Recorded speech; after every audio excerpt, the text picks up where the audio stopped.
بسم الله الرحمن الرحيم رمضان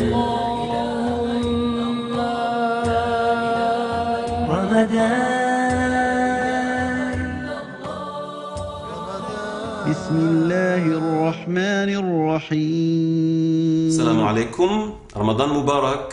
Je suis très heureux de vous retrouver sur Oumma TV en ce mois de Ramadan, ce mois de jeûne, de prière, de recueillement, de réflexion et d'apprentissage.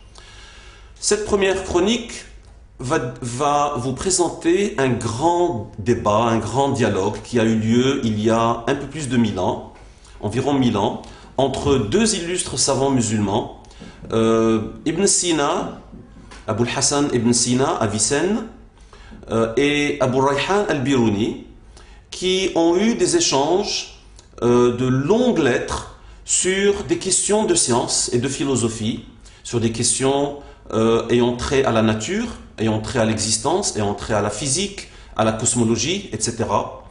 Ce qui m'intéresse dans ce dialogue qui a eu lieu durant ce temps-là, c'est la force des arguments qui ont été développés, l'intégrité de chacun qui n'avait pas peur de dire à l'autre « je ne suis pas d'accord, non, voici mon contre-argument, voici comment je vois les choses, c'est pas parce que Aristote a dit que c'est vrai, c'est pas parce que vous pensez que c'est vrai, cet argument, moi je le trouve incohérent ou je le trouve faible parce que j'ai fait des observations, parce que j'ai fait des estimations, des calculs et voilà. » Alors, Al-Biruni, qui était un peu plus âgé qu'Avicenne en fait, mais qui était dans la science ou dans la culture, dans la civilisation, beaucoup moins connu en ce temps-là, écrit à Avicenne et lui dit grand frère, grand penseur, j'ai certaines questions à vous poser parce que dans ce que j'ai lu, il y a beaucoup de choses dont je ne suis pas convaincu. Il lui pose 18 questions.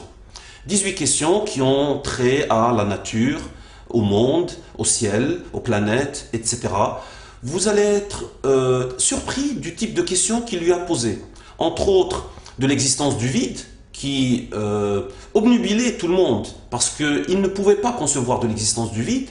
Et donc, toutes ces questions de ellipticité des orbites, etc., qui laissaient penser que peut-être il devait y avoir du vide, ou que des atomes pouvaient se propager, etc., tout cela était rejeté parce que les gens ne pouvaient pas concevoir de la question du vide.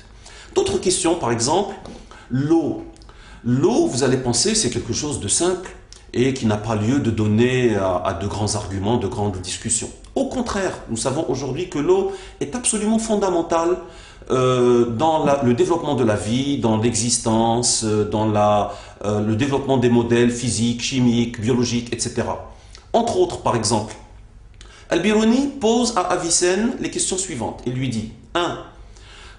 Pourquoi, lorsque l'eau se gèle, lorsque la température tombe, la glace flotte sur l'eau, alors que pratiquement tous les autres corps, les autres éléments de la nature, lorsqu'ils se gèlent, leur densité augmente, ils deviennent plus durs, plus lourds, entre guillemets, et donc tombent, ils ne flottent pas. Sauf des objets qui sont de nature eux-mêmes, disons, solides mais légers, comme le bois, mais ça c'est rare. Il lui dit pourquoi l'eau, lorsqu'elle se gèle, elle flotte. Nous savons aujourd'hui, ce que n'avait pas réalisé ni Al-Biruni ni Avicenne, que le fait que l'eau, lorsqu'elle se gèle, flotte, est impératif pour le développement de la vie dans l'eau. Parce que sinon, l'eau serait écrasée à chaque fois que la température tombe. Pardon, pas l'eau. La vie dans l'eau serait écrasée à chaque fois que la température descend autour de 0 ou à moins de 0. Troisième question, ou autre question que lui pose Al-Biruni. Il lui dit, lorsque l'eau s'évapore, est-ce que ces particules d'eau, à l'époque évidemment ils n'avaient pas le concept de molécules, ils avaient à peine cette idée d'atomes qui avait été développée par les Grecs, Démocrite, etc. Mais ils ne savaient pas exactement ce que étaient les atomes, s'ils étaient tous différents, ou à la base ils étaient simples, etc. Encore moins cette question de molécules, donc ils appelaient ça des particules. Est-ce que les particules d'eau, lorsque elles s'évaporent, est-ce qu'elles se transforment en particules d'air, ou est-ce qu'elles s'espacent tellement, en fait, qu'on arrive à voir à travers ces particules d'eau, et donc on ne voit plus l'eau, on voit l'air. Donc vous voyez, c'est de la physique et de la chimie. Et Avicenne lui répond, il lui dit, non, non, non, non, ce n'est pas comme ça. C'est lorsque l'eau s'évapore, les particules d'eau acquièrent cet aspect aéreux. Elles s'habillent un peu comme de l'air. Elles acquièrent ces particularités ou ces caractéristiques de l'air. Et c'est pour ça que maintenant on ne voit que de l'air. Ce qui est évidemment une réponse erronée.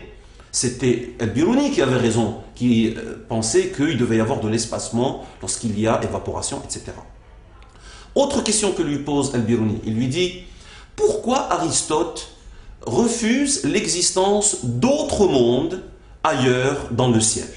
Vous voyez, c'est très moderne comme question. Aujourd'hui, les mêmes questions se reposent aujourd'hui. Est-ce qu'il peut y avoir d'autres mondes, d'autres vies, d'autres civilisations, d'autres espèces? Et si oui, quelle forme elles vont adopter? Est-ce qu'elles vont être similaires à la forme humaine ou à la pensée humaine, à l'intelligence humaine, etc. ou pas? Il y avait donc tout ce débat. Passons sur les détails. Avicenne lui répond, lui envoie une très longue lettre de plusieurs dizaines de pages pour lui répondre, un par un. Vous avez posé telle question, voici la réponse, vous avez mal compris. Et parfois les arguments étaient très forts. Tu ne sembles pas bien comprendre cette question, elle a été développée par Al-Farabi ou elle a été développée par X ou Y. Alors Al-Biruni, pour dire, reçoit toutes ces réponses, il n'est convaincu que par 3 des réponses sur 18 d'Avicenne. Il lui refait une autre série de contre-arguments. Voici ce que je pense sur la question X. Sur la question 7, vous avez dit, mais il y a tel argument. Moi, j'ai observé l'éclipse et ça a montré qu'il devait y avoir, etc. Il lui répond encore une fois. Avicenne reçoit toutes ces réponses encore une fois. Il dit, ah oui, il va falloir encore répondre. Et il dit, bon, je vais déléguer ce projet de réponse à mon meilleur étudiant, qui était Abu Saïd al-Ma'soumi, à l'époque, appelé Al-Faqih, c'est-à-dire le grand penseur ou le grand savant, le juriste, faqih, mais faqih veut dire quelqu'un qui comprend bien les choses. Donc, Abu Saïd al-Ma'soumi reçoit comme projet de la part d'Ibn Sina, Avicenne, de répondre encore une fois à Al-Biruni.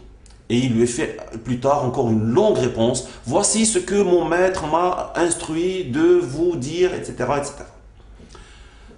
Fermons ce chapitre. Al-Biruni n'a pas eu seulement ces échanges et ces dialogues fournis, approfondis avec Ibn Sina. Il a eu des échanges avec Abul Wafa, un des grands astronomes de l'époque, pour lui dire, vous êtes à Bagdad, vous avez dû observer l'éclipse de telle année, est-ce que vous pouvez me dire les temps exacts pour que je les compare avec les temps exacts où je les ai observés moi à Khawarazm, pour que je puisse calculer la différence de longitude entre ces deux villes. Vous voyez un peu la collaboration scientifique. Al-Biruni a eu d'autres échanges avec Al-Sijdi par exemple, etc. pour développer une fois, 2 fois, 3 fois, sans compter les 20 années qu'il a passées à parcourir l'Inde, où il a écrit son grand traité de l'Inde, Kitab al-Hind, Kitab mal al-Hind min maqula, ma'qulatin fil aqli aw mardhula, etc. Il a développé cette grande encyclopédie de l'Inde où il a rapporté de manière très objective et très rigoureuse ce que les gens disaient et pensaient à l'époque. C'est un des grands moments de notre histoire. Ce qui nous importe dans tout cela, ce n'est pas la grandeur de ces penseurs, c'est cette tradition d'échange, d'argumentation, de contre-argumentation que nous allons reprendre dans les chroniques prochaines. La prochaine développera ce grand débat qui a eu lieu entre Al-Ghazali et Ibn Rushd à Averroès, et plus tard nous passerons au XXe siècle. Merci.